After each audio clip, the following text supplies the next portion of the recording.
सुप्रभात विद्यार्थियों। आज आपको हिंदी में विनोदिनी पुस्तक के द्वितीय पाठ सूक्ति मौक्ति कहानी के बारे में जानकारी देंगे। सूक्तियाँ हैं, उनका अन्वय अर्थ जानेंगे और बाद में प्रत्येक सूक्ति को अन्वय सहित उतार के उसका हिंदी में अर्थ भी लिखना है। जितनी भी सूक्तियाँ हैं ये सारा कार्य आपने फिर कक्षा कार्य की कॉपी में करना है। सूक्ति लिखनी है पहले, फिर उसका अन्वय लिखना है, फिर उसकी हिंदी लिखनी है। इस प्रकार से इन्हें लिखना भी है और याद भी करना है। पहली सूक्ति है, एक एव जगत सृष्टा। ये सूक्ति है। जगत सृष्टा, जगत माने संसार, सृष्टा रचना करने वाला, संसार की रचना करने वाला एक ही है, परम पिता परमेश्वर अर्थात एक ही ईश्वर है। अन्वय इसको है, जगतः सृष्टः निर्माताया एक एव ईश्वरः अस्ति। जगतः सृष्टा या निर्माता एक एव ईश्वरः अस्ति। जगत माने संसार, सृष्टा रचना करने वाला या निर्माण करने वाला एक ही ईश्वर है। अर्थात कहने का मतलब ये है, संसार में जो भी वस्तुएं प्राणी, रूप, रंग आदि हमें दिखाई देते हैं, उसकी रचना एक ही ईश्वर द्वारा की गई है। ठीक है। दूसरी सूक्ति है, ऐक्यम मह्यौ बलम अस्ति लोके। लोके संसार में, बलम बल, अस्ति मन है। ऐक्यम मन एकता, एकता में ही बल है अर्थात संसार में एकता में ही शक्ति है कहने का अभिप्राय है। इसका अन्वय हो गया,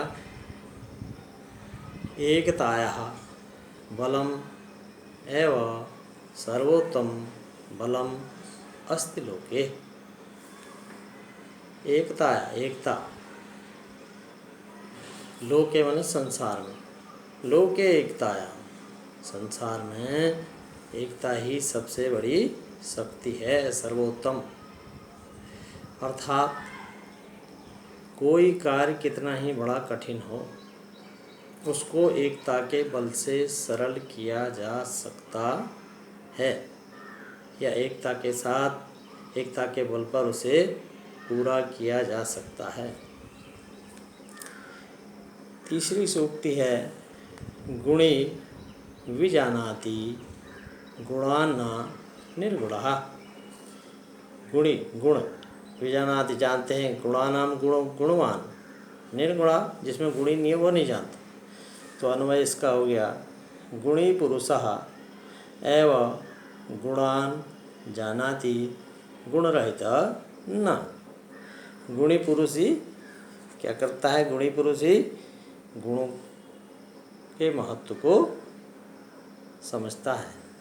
गुणी पुरुष एवं गुणानाम जानाति, गुणी व्यक्ति ही गुणों के महत्व को समझता है या समझ सकता है। गुणहीन व्यक्ति, गुण रहित न, गुणहीन व्यक्ति गुणों के महत्व को नहीं समझ सकता। अगला है, चौथी सूक्ति है, देशभक्तौ निज प्राणान् मन्यते यस्त्र तृणोपमानम। अपमान है। देशभक्तो, देशभक्त निज प्राणाम, अच्छे, निज मन अपने प्राणानाम मन अपने प्राणों को, मन्यते मानते हैं, यस्तृणो अपमान तुच्छ, तृण मन घास, घास की तरह तुच्छ समझते हैं। देश हित के लिए अपने प्राणों को तुच्छ समझ कहने का अभिप्राय। इसका अन्वय है, देशभक्तः निज प्राणाम तृणमपि तृणमेव तुच्छम मन्यते। ठीक है। देशभक्त अपने प्राणों को निज प्राणाम घास तृणम घास के तिनके तृणम माना घास का तिनका तिनके के समान समझते हैं। कहने का अभिप्राय यह है कि देशभक्त कभी भी अपने प्राणों की चिंता नहीं करते। उनके देश और मानवता का हित सर्वोपरि होता है। उनके लिए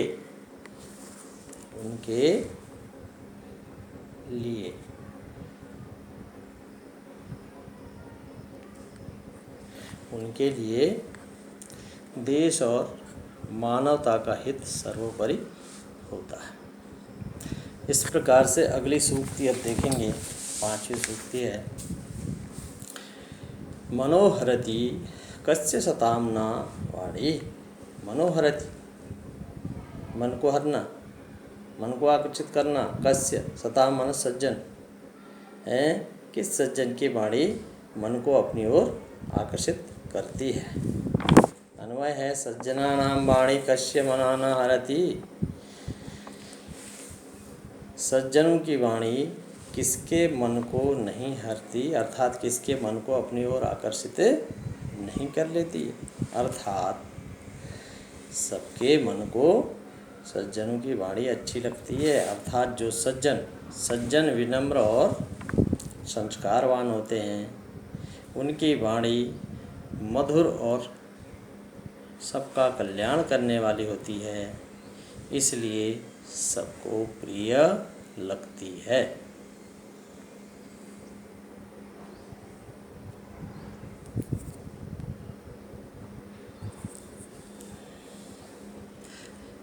अगली सूक्ति है, न धर्म वृद्धसि वृद्धेषु वयः समीक्षते। अब इसका अन्वय है, धर्म वृद्धेषु धर्म वृद्धों की अर्थात जो धर्म का पालन करते हैं ऐसे लोगों की आयु उम्र। अन्वय देख लो, समझ जाएगा, आ जाएगा। धर्म वृद्धानाम वयः आयु न गणते। धर्म वृद्धों की आयु नहीं देखी जाती है, अर्थात धर्म पालन के प्रति जो निष्ठा रखने वाले लोग होते हैं उनकी उम्र पर ध्यान नहीं दिया जाता। क्यों नहीं दिया जाता? क्योंकि वह यह व्यक्ति की निष्ठा और इच्छा शक्ति पर निर्भर करता है। वह कम उम्र का भी हो सकता है, अधिक उम्र का भी हो सकता है धर्म का पालन करने वाला।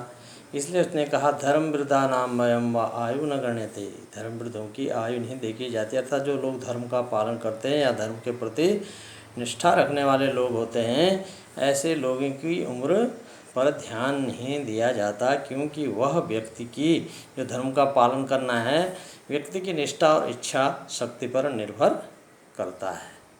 इस प्रकार से इसका अर्थ हुआ। 7वां है, गुणतः पूज्यते लोके मानव न तो जन्मतः।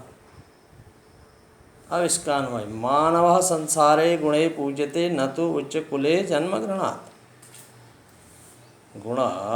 गुणतः पूज्यते लोके संसार में, मानवो न तो जन्मतः। जन्मतः मतलब जन्म लेना, कुल मनुष्य के गुणों की पूजा होती है संसार में, उसके कुल की नहीं, अर्थात किस कुल में जन्म लिया, उच्च कुल में लिया, ये नहीं है। अन्वय देखो इसका, मानवः संसारे गुणे पूज्यते न तो उच्च कुले जन्म गृहात्। संसार में मनुष्य गुणों के कारण सम्मानित होता है।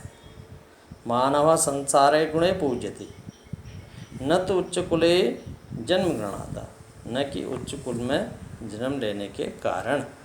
अर्थात मनुष्य के जो गुण होते हैं उन गुणों के कारण व्यक्ति महान कर बनता है या सम्मानित होता है। ऊंचे कुल में जन्म लेने से व्यक्ति महान नहीं होता है। ऊंचे कुल में जन्म ले लिया और कर्म निम्न किए तो उस व्यक्ति को सम्मान नहीं दिया जाएगा। कहने का अभिप्राय यह है कि संसार में मनुष्य गुणों के कारण सम्मानित होता है, न कि उच्च कुल में जन्म लेने के कारण। इस प्रकार से ये सूक्तियाँ आपकी 7 सूक्तियाँ हो गई, 12 सूक्तियाँ हैं इसमें आपकी। इनको सुंदर लेख में लिखना भी है सूक्ति को, फिर उसका अन्वय लिखना है, इसलिए मैंने लिख दिया इसमें, नहीं तो पुस्तक से मैं अलग से पढ़ा सकता था, इसलिए इसको मैंने अन्वय सहित हिंदी इसकी लिख दी। अगली सूक्ति देखेंगे अब। ब्रह्मचर्य ही संवेदये सो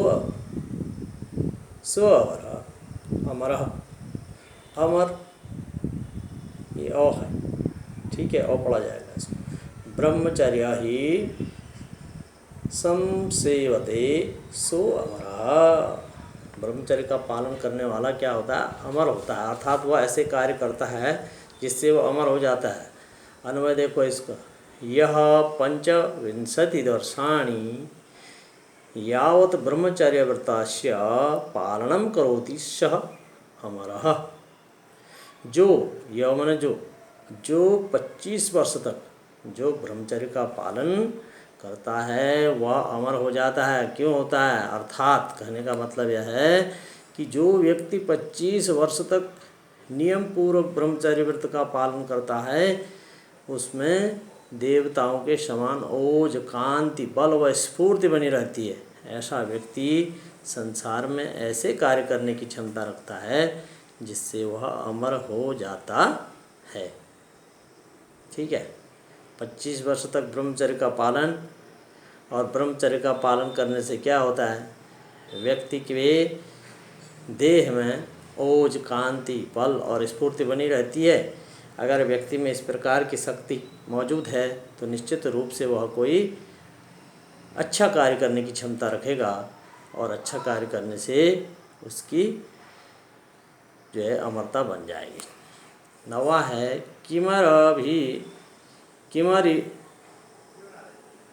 किमरिभि क्रोध अस्ति चेद देहि नाम। अब इसका अन्वय। मनुष्याणाम यदि अंतः क्रोधः अस्ति तरहि शत्रुभिः किम प्रयोजनम। किमरिभि क्रोधः अस्ति चेद देहि नाम, इसका मतलब क्या है? मनुष्याणाम यदि अंतः क्रोध, यदि मनुष्य के शरीर में क्या है? अंदर यदि मनुष्य के शरीर में क्रोध है तरहि, तो शत्रु किम प्रयोजनम, इसलिए उसको शत्रु की आवश्यकता नहीं है क्योंकि उसके पास स्वयं शत्रु मौजूद है। कहने का मतलब ये है कि यदि मनुष्य क्रोधी स्वभाव का है, क्रोध करता है, तो उसे शत्रु से क्या मतलब? स्वयं उसके पास शत्रु मौजूद है। अर्थात कहने का अभिप्राय यह है यदि व्यक्ति में क्रोध है तो उसे अन्य शत्रुओं की आवश्यकता नहीं है, क्योंकि क्रोध स्वयं में ही एक बहुत बड़ा शत्रु है। क्रोध स्वयं में ही एक बहुत बड़ा शत्रु है।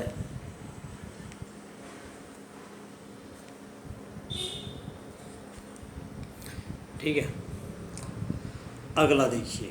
हितम मनोहारी च दुर्लभम वचः, वचन वाणी, हितम परोपकारी, मनोहारी मन को अच्छे लगने वाले, मन को हरण करने वाले, दुर्लभ मन कठिनाई से, मुश्किल से। अन्वय हो गया इसका। कल्याणकारिणी मनोहारिणी च वाणी दुर्लभा, कल्याणकारी, परोपकार करने वाली, मन को अच्छी लगने वाली, कल्याणकारी और मन को अच्छी लगने वाली वाणी दुर्लभ है। कहने का अभिप्राय यह है कि संसार में ऐसे व्यक्ति बड़ी मुश्किल से मिलते हैं जो दूसरों की भलाई और मन को अच्छे लगने वाले वचन बोलते हैं या मन को अच्छे लगने वाली बात कहते हैं। अगला है शरीर माध्यम खलु धर्म साधनम। माध्यम साधन शरीर है, सर्वेषां कार्याणां धर्माणां साधनं रूपं शरीरमेव प्रथमम् इति। यदि मनुष्य का जो किसी भी कार्य का जो साधन है वो मुख्य रूप से शरीर है। शरीर ठीक है तो हर कार्य व्यक्ति कर लेगा। अब इसको देखेंगे। शरीर माध्यमम खलु धर्म साधनम सर्वेषां कार्याणां धर्माणां साधन रूपम शरीरमेव प्रथम इति। शरीर ही सभी धर्मों का क्रियान्वित करने का पहला साधन है। जो भी क्रियाएं होती हैं शरीर के माध्यम से होती हैं, इसलिए प्रथम साधन है। अर्थात इस संसार में व्यक्ति के लिए उसका शरीर ही सबसे महत्वपूर्ण है। मोक्ष प्राप्ति का एकमात्र साधन धर्म पालन है। ठीक है, तो धर्म पालक के लिए शरीर का स्वस्थ होना आवश्यक है। जब व्यक्ति शरीर से स्वस्थ होगा तभी धर्म का नियमों का पालन कर पाएगा। इसलिए कहा है शरीर ही सभी धर्मों का क्रियान्वित करने का पहला साधन है। अर्थात इस संसार में व्यक्ति के लिए उसका शरीर ही सबसे महत्वपूर्ण है। मोक्ष प्राप्ति का एकमात्र साधन धर्म पालन है और धर्म पालन के लिए शरीर का स्वस्थ होना आवश्यक है। इसलिए इसे ध्यान में रखें कि हमारा शरीर क्या होना चाहिए, स्वस्थ होना चाहिए, तभी हम कोई भी कार्य करने में सफल हो पाएंगे, तभी हम कोई भी कार्य कर पाएंगे। अगला है नहीं प्रतिज्ञा